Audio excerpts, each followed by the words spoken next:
আজি ৪৭তম প্ৰতিষ্ঠা দিৱস আৰু এই ৪৭তম প্ৰতিষ্ঠা দিৱসৰ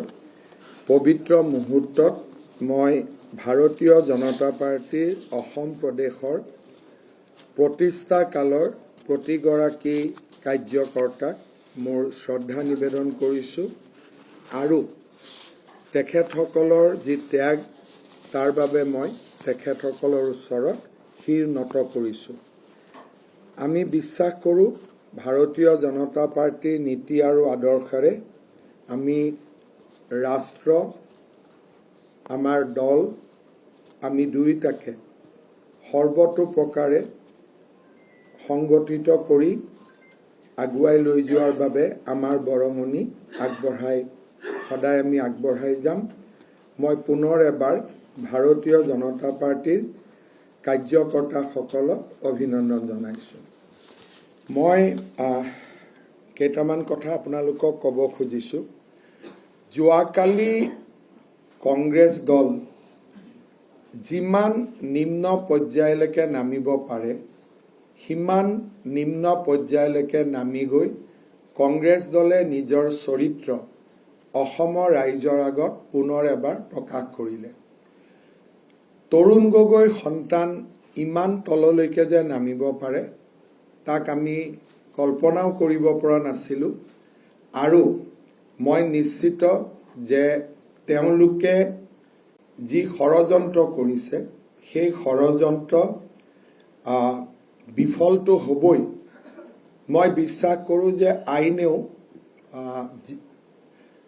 এই ধৰণৰ নিৰ্বাচনৰ আগত কৰা ষড়যন্ত্ৰৰ বিৰুদ্ধে কঠোৰৰ পৰা কঠোৰতম ব্যৱস্থা ল'ব। ইলেকশ্যনৰ আগত ইলেকশ্যনৰ ৰিজাল্ট ইনফ্লুৱেঞ্চ কৰিব পৰা এনেকুৱা ধৰণৰ ভুল তথ্যৰ যিটো ক্ৰিমিনেল অফেন্স তাৰ শাস্তি হ'ল যাৱজ্জীৱন কাৰাদণ্ড। নৰ্মেলি এনেকুৱা ধৰণৰ যদি এলিগেশ্যন আনে it is simply become a defamation case. কিন্তু ইলেকশ্যনৰ ৰিজাল্টক ইনফ্লুৱেঞ্চ কৰিবৰ কাৰণে যেতিয়া এনেকুৱা ধৰণৰ ব্যৱস্থা লোৱা হয় তেতিয়াহ'লে তাক ইলেকশ্যনৰ লগত লিংক কৰা হয় যে ইলেকশ্যনৰ ৰিজাল্টক প্ৰতিফলিত কৰিব খুজিছে আৰু এনেকুৱা দোষৰ শাস্তি ভাৰতীয় ন্যায় সংহিতা মতে যাৱজ্জীৱন কাৰাদণ্ড। যোৱাকালি নিশা ৰিণিকী ভূঞা শৰ্মাই FIR দাখিল কৰিছে। মই নিশ্চিত যে পুলিচে কেছ ৰেজিষ্টাৰো কৰিব আৰু পুলিচে এই ক্ষেত্ৰত নিজৰ সাংবিধানিক আৰু আইনী দায়িত্ব পালন কৰিব। কিন্তু গোটেই দিশটোত চিন্তনীয় বিষয় এটা হৈছে পাকিস্তানী এংগল। আমি আপোনালোকক ৱেবছাইটত দেখাম যে এই গোটেই ফলছ ডকুমেণ্টছ আৰু গোটেই ফলছ যিটো ডেটা এইখিনি ড্ৰ কৰা হৈছিল এটা পাকিস্তানী ছ'চিয়েল মিডিয়া গ্ৰুপৰ পৰা। তাৰমানে পাকিস্তানত নিৰন্তৰ যোৱা কেইটামান দিনত অসমৰ ইলেকশ্যনৰ ওপৰত টক শ্ব' চলি আছে আৰু গোটেই যিখিনি ডেটা কালি তেওঁলোকে ফলছ এণ্ড ফেব্ৰিকেটেড কৰিছে এই গোটেইখিনি ডেটা এটা পাকিস্তানী ছ'চিয়েল মিডিয়া গ্ৰুপৰ পৰা লোৱা হৈছে। তাৰমানে আমাৰ যিটো এলিগেশ্যন আছিল যে অসমৰ ৰিজাল্টটোক ইনফ্লুৱেঞ্চ কৰিবৰ কাৰণে পাকিস্তান এক্টিভ হৈ আছে এই গোটেই ডেটাসমূহে বা আমি কৰা ৰিচাৰ্চে তাক আকৌ এবাৰ প্ৰমাণ কৰিছে। মই যোৱাকালি এই ঘটনাটোৰ ওপৰত মই মোৰ ক্লাৰিফিকেশ্যন দিছিলোঁ। আজি আপোনালোকক মাতাৰ প্ৰয়োজন নাছিল কিন্তু ৰাতি we have discovered a Pakistani angle to it যে গোটেই অপাৰেশ্যনটো পাকিস্তানৰ এটা ছ'চিয়েল মিডিয়া গ্ৰুপৰ পৰা হৈছিল। সেইকাৰণে মই ভাবিলোঁ যে আপোনালোকক কথাখিনি দেখুৱাই লওঁ চ' ডেট আমি কোৱা কথাখিনি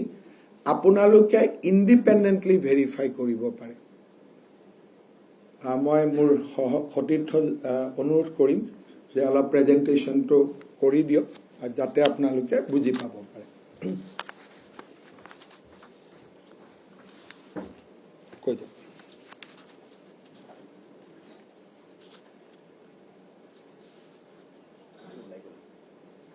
ওলাই গ'ল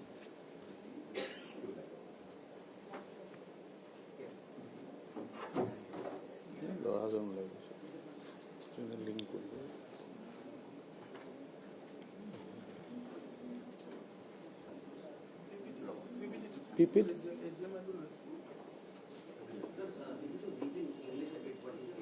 আৰে বাবা কৰা না ভাই কি কৰি থাকে কেম্পেইনত যাব লাগে yesterday Pawan Khera and Gaurav Gogoi did two press conferences, one in Delhi, one in Guwahati. Normally when you raise certain issue before the public with fraud documents, it attract 420 and 468 of all IPC. Of course, there is a correspondent provision in new BNS. When there is a crux, when you use this allegation with fabricated documents to influence a result or outcome of an election,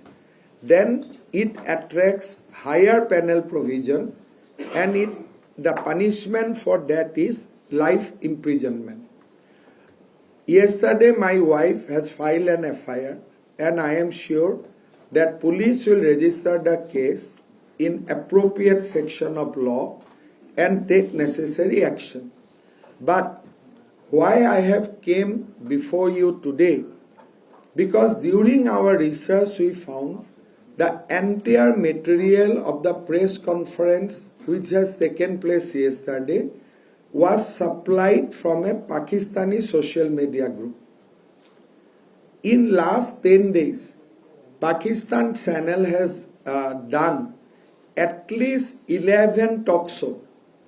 regarding election of Assam, which never happened earlier. And in every talk show, the final conclusion is that Congress should win. Now, the Pakistani link to the yesterday's press conference has also now become very, very apparent. We are going to show you through a presentation, and I am sure that this thing will be taken into consideration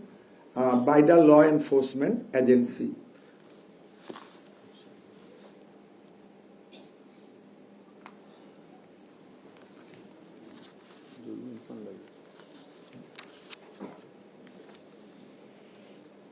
আজি ৰাতিপুৱা আমিও এটা কাম কৰিছো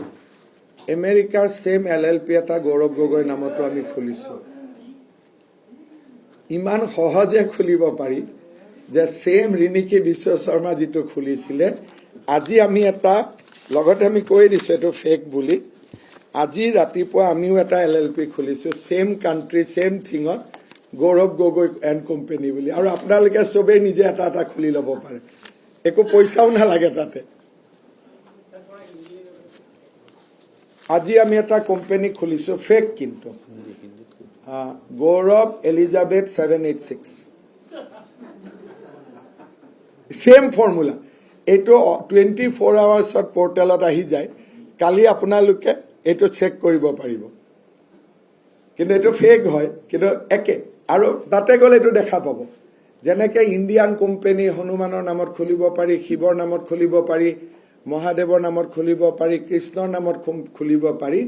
তাতো যিকোনো মানুহৰ নামত খুলিব পাৰি সো যোৱাকালি ৰাতি আমি আজি ৰাতিপুৱা আমি এটো খুলিছো গৌৰৱ এলিজাবেথ 786 আমি এটা কোম্পানী খুলিছো আপোনালোকে সবে নিজৰ নিজৰ নামত খুলি ল'ব পাৰে মানুহক দেখুৱাবৰ কাৰণে যে আমেৰিকাতো মোৰ এটা কোম্পানী আছে ইমান এটো মালিক তাত এমাউন্ট নালাগে খালি ৰেজিষ্ট্ৰেচন বাকিখিনি আপুনি মুখেদি কৈ দিয়ক 1 লাখ কোটি আছে বুলি বাকিখিনি তো মুখেদিয়ে ক'ব লাগে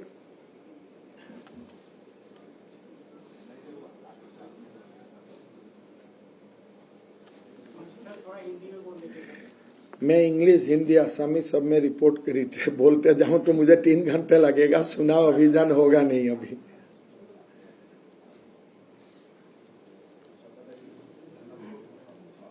FIR is against Pawan Khera and others. We have not named because we do not recognize who is sitting with this thing, and you also do not know who has supplied the documents to Pawan Khera. So obviously that you have to leave to the investigation agency. It is hobo ne na hobo mukti data kono. Itle laptop to pra dekhai dia bhai. Ghurai loa laptop to. এফালে উল্টাকে পেলে দেখাই দিম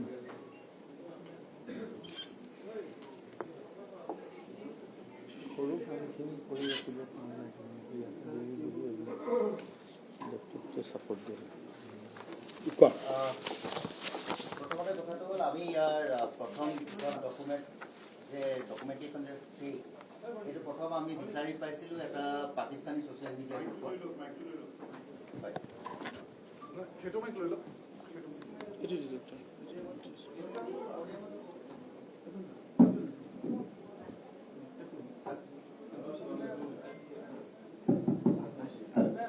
আচ্ছা প্ৰথম আমি এই document কেইখন যে ফেক সেইটো প্ৰথম বিচাৰি পাইছিলোঁ এটা পাকিস্তানী ছ'চিয়েল মিডিয়া গ্ৰুপত এইটো আপোনালোকক মই দেখাম প্ৰেজেণ্টেশ্যনৰ পাছৰ পৰ্যায়ত তাৰ লগতে যিহেতু নামটো চেঞ্জ কৰিবলগীয়া হৈছে ডকুমেণ্টত আৰু কিছুমান বস্তু এড কৰিবলগীয়া হয় তাৰ কাৰণে ফটোশ্বপ আৰু এআই ব্যৱহাৰ কৰা হৈছে ফটোশ্বপ আৰু এআই কেনেকৈ ব্যৱহাৰ কৰিছে তাৰো এটা ভিজুৱেলছ আমাৰ ওচৰত আছে লগতে আপোনালোকক এটা কথা কৈ থওঁ যে এই গোটেই ডকুমেণ্টখিনি মানে যিটো চিষ্টেমত তেওঁলোকে ফেক কৰিছে তাত বহুত ত্ৰুটি ৰৈ গ'ল যাৰ কাৰণে একেবাৰে সহজ মানে বেলেগ কোনো এক্সট্ৰা টুল আপুনি ব্যৱহাৰ নকৰাকে উলিয়াব পাৰে মাত্ৰ গুগল ৰিভাৰ্ছ চাৰ্চ কৰি মাত্ৰ ইমেজটো ৰিভাৰ্ছ চাৰ্চ কৰি আপুনি উলিয়াব পাৰিব প্ৰথম আমি UAE যিখন গোল্ডেন ভিজা এইখনৰ কথালৈ আহোঁ ইয়াতে এটা লিগেল কথাও আছে সেইটো হৈছে যে UAEত গোল্ডেন ভিজা যিখন মানে দিয়া হয় যিখন পাছপোৰ্ট বুলি নকয় একচুৱেলি যিকোনো এমিৰেট মানে UAE বাসিন্দাইহে লাভ কৰিব UAEৰ নিয়ম আছে যে UAEৰ এমিৰেটাইটছ মানে তেওঁলোকৰ নিজৰ মানুহ নহ'লে কাকো তেওঁলোকে চিটিজেনশ্বিপ নিদিয়ে ইভেন আপুনি 1000 কোটি টকা লৈ যাওক বাট ভিসা বা আপোনাৰ তাৰে পাছপোৰ্ট UAEৰ পাছপোৰ্ট নিদিয়ে they should have used the word golden visa instead of they have used the passport so UAE do not issue passport to anybody who is not original Emirates এখিনি আপোনালোকে fundamental কথা আপোনালোকেও জানে যে ডুবাইত থাকিব visa পাব পাৰে লং টাৰ্ম ভিসা পাব পাৰে কিন্তু ডুবাইৰ অৰিজিনেল মানুহ নহলে এমিৰাইটছ নহলে বা তেওঁলোকৰ বংশ নহলে তাতে কাকো সিটিজেনশিপ নিদিয়ে হেতু তেওঁলোকে নাম্বাৰ 1 ফান্ডামেন্টাল মিস্টেক কৰিছে মানে তেওঁলোকে এখন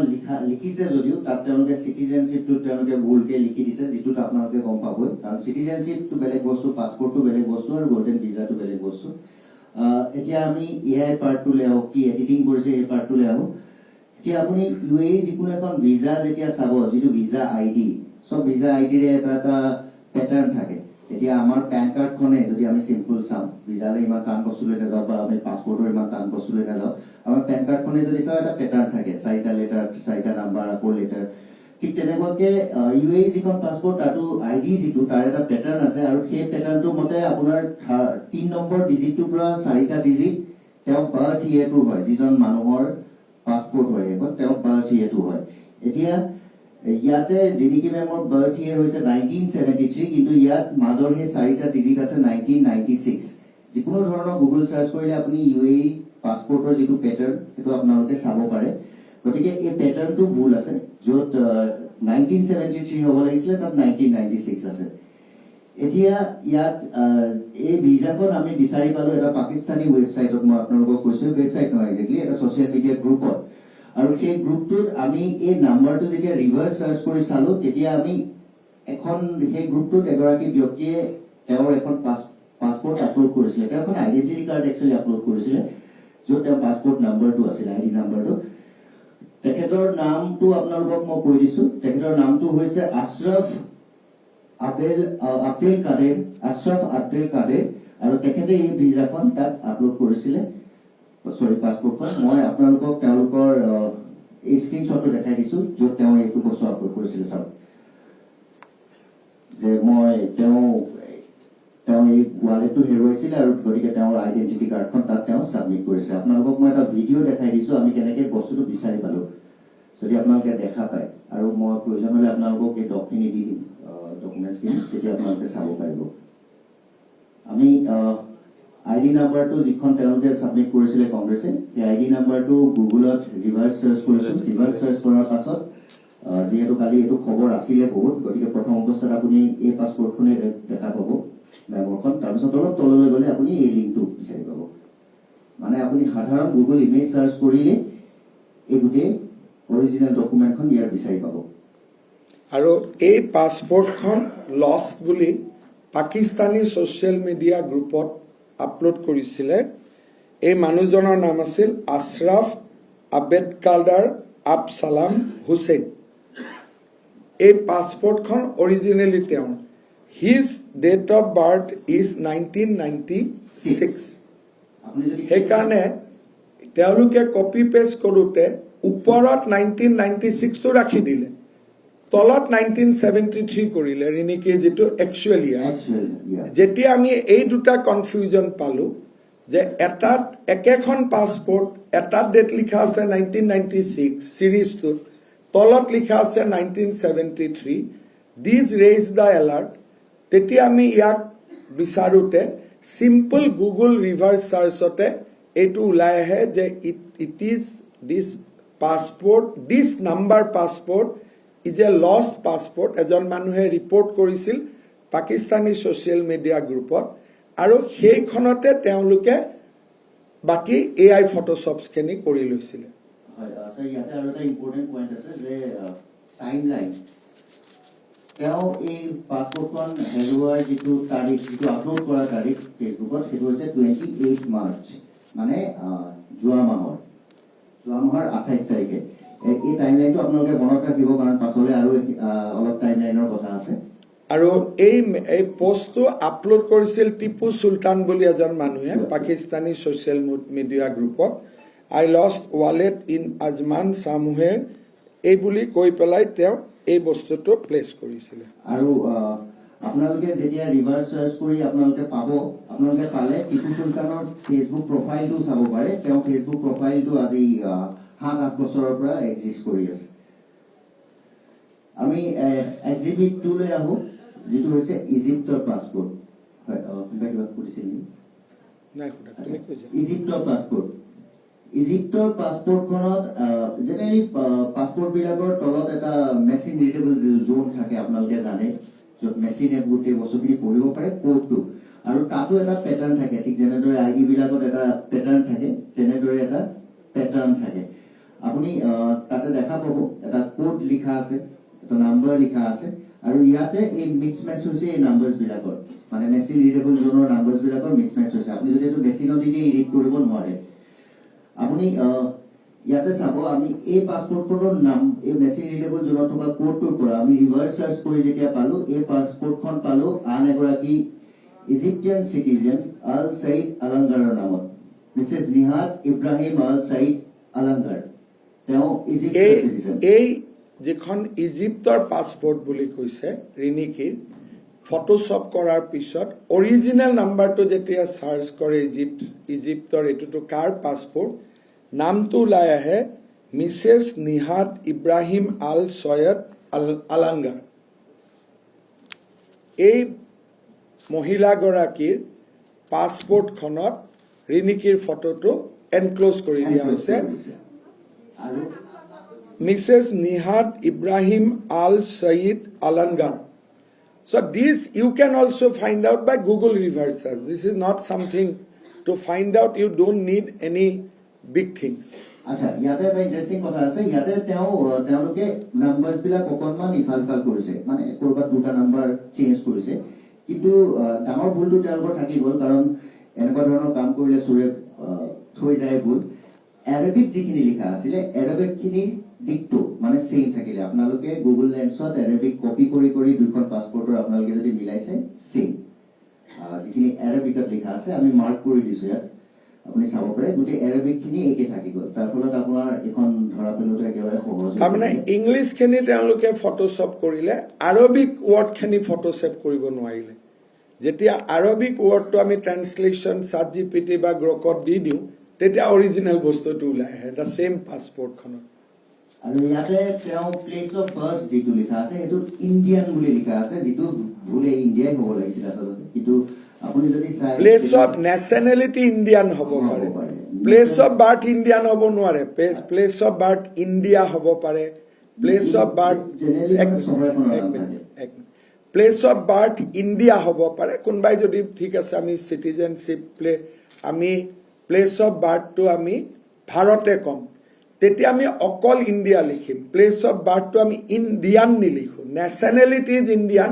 place of birth may be India কিন্তু ইউজুৱেলি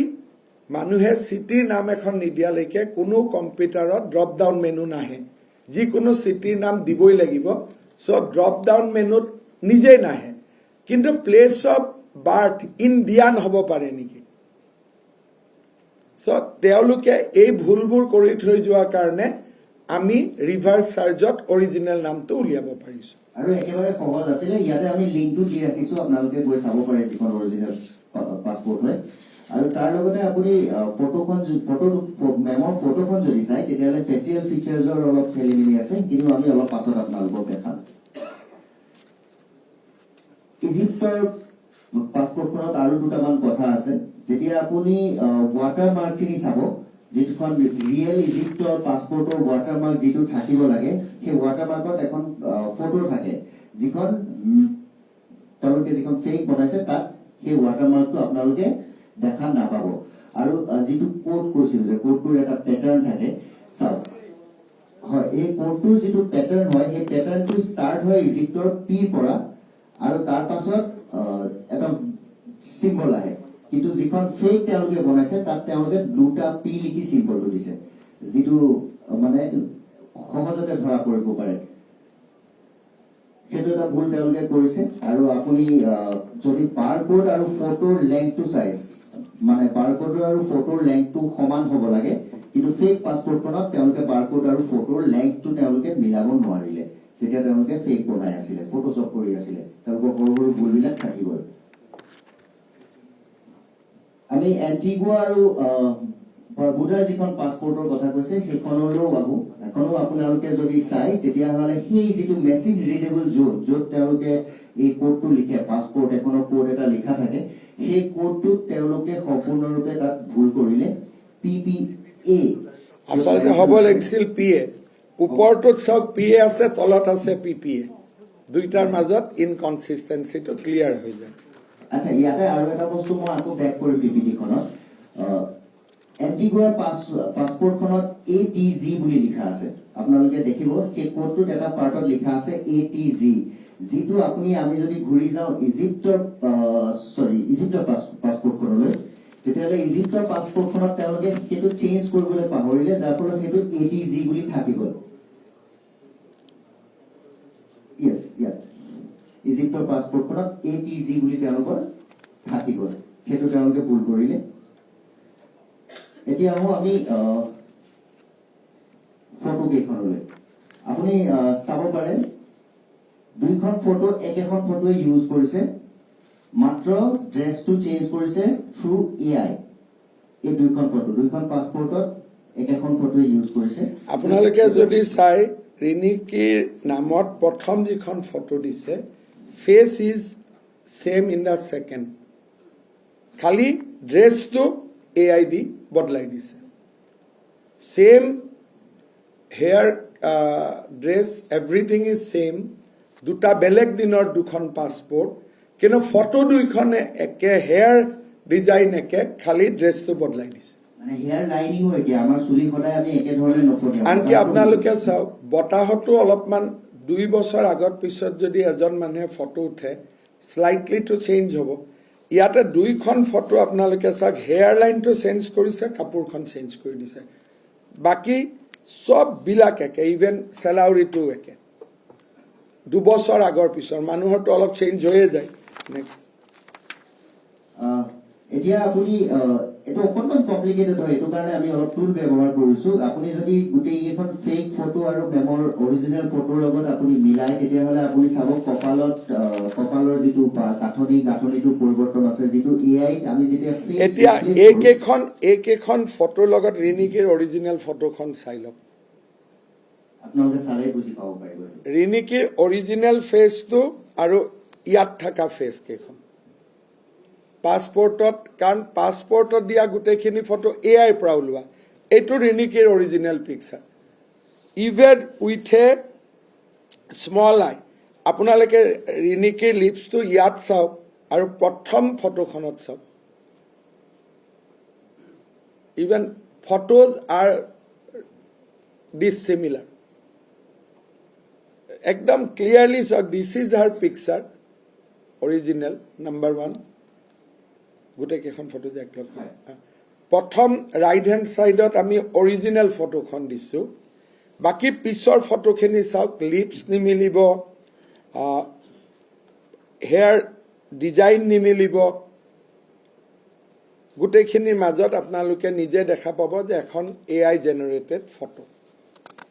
হয়, বিশেষকৈ হেয়াৰ চুলিৰ যিটো লাইনিং, এই লাইনিংটো চালে গম পোৱা যায় AI ফটো ধৰা পেলাব পাৰি। আৰু AI ফটো একচুৱেলি কি কৰে, ফেচ ৰিপ্লেচ কৰে। যিখন ফেক ডকুমেণ্টখনত যিখন অৰিজিনেল ফটো আছিলে, সেইখনৰ লগত মেমৰ ফটোখন ৰিপ্লেচ কৰা হৈছে, যাৰ কাৰণে সেই বস্তুখিনি AI তেনেকৈ বনাই দিছে। এতিয়া আহোঁ, কালি দুটা ইউনাইটেড ষ্টেটছৰ কোম্পানীৰ বিষয়ে উল্লেখ কৰা হৈছিল, ৰিনিকি ভূঞা LLC। এতিয়া প্ৰথম কথাটোৱে হ'ল যে ৰিনিকি ভূঞা LLC নামৰ যিটো কোম্পানীৰ কথা তেওঁলোকে কৈছিল, এইটো এখন এনুৱেল মিটিঙৰ আপডেটো দিছিল, যিখন আৰম্ভ হৈছিল 5 ডিচেম্বৰ 2025। 5 ডিচেম্বৰ 2025 হোৱা এই মিটিংখন সেইটো কোম্পানীত হৈছিল, যিটো কোম্পানী একচুৱেলি ৱেবছাইটত, সেই ৱেবছাইটটো যিটো ৱেবছাইট তেওঁলোকে এড্ৰেছ দিছিল, সেই ৱেবছাইটটোত ভিজিবল হৈছিল। আৰু সেই ৱেবছাইটটোত মেনশ্যন কৰা হৈছে যে ফৰ্ম হৈছিল কালি 10:33 AM MT, মানে মাউণ্টেইন টাইম, মানে তাৰ টাইমত, আৰু যিটো আমাৰ ইণ্ডিয়ান টাইম যদি হয় প্ৰায় 12 ঘণ্টা, 10:03 PM, অৰ্থাৎ ৰাতিহে ভিজিবল হৈছে। তাৰমানে এইটো চিম্পল বুজোৱা হৈছে যে এই মাইনোটছখন বা এই কোম্পানীটো কালিহে ফৰ্ম হৈছে। প্ৰথমতে এটা কোম্পানীৰ নাম দিলে ৰিনিকান্দি LLC, সেইটো 3 তাৰিখে দেখুৱালে। কালি যেতিয়া তেওঁলোকে দেখিলে এইটোতো ভুল হৈ গ'ল, কালি আৰু এটা কোম্পানী ফৰ্ম কৰি দিলে। বেচিকেলি 2 কোম্পানী নহয় জানো, এটা দুটা নাম। এতিয়া আমি বিচাৰি পালোগে 3টা হ'ল, এটাতো নোলালে। এটা আপোনাৰ ৰিনিকি ভূঞা LLC বুলি যিটো কোৱা হৈছে, এইটো মই অলৰেডি ডকুমেণ্টছ দি দিছো। এইটো ৰিনিকি ভূঞা ৱাইমিং পাৰ্টনাৰ্ছ LLC বুলি এটা খোলা হৈছে, এইটো কালি ৰাতি 10:03। কালি প্ৰেছ কনফাৰেন্সৰ পিছত আকৌ ৰিনিকি এটা কোম্পানী খুলিব নেকি? কালি ৰাতি 10:03। কালি ৰাতি 10:03 আৰু এটা কোম্পানী খুলি আছে, তাৰমানে আগৰটোত ভুল থাকি গ'ল কাৰণে কালি কোম্পানী খুলি আছে। আপোনালোকে চাওক,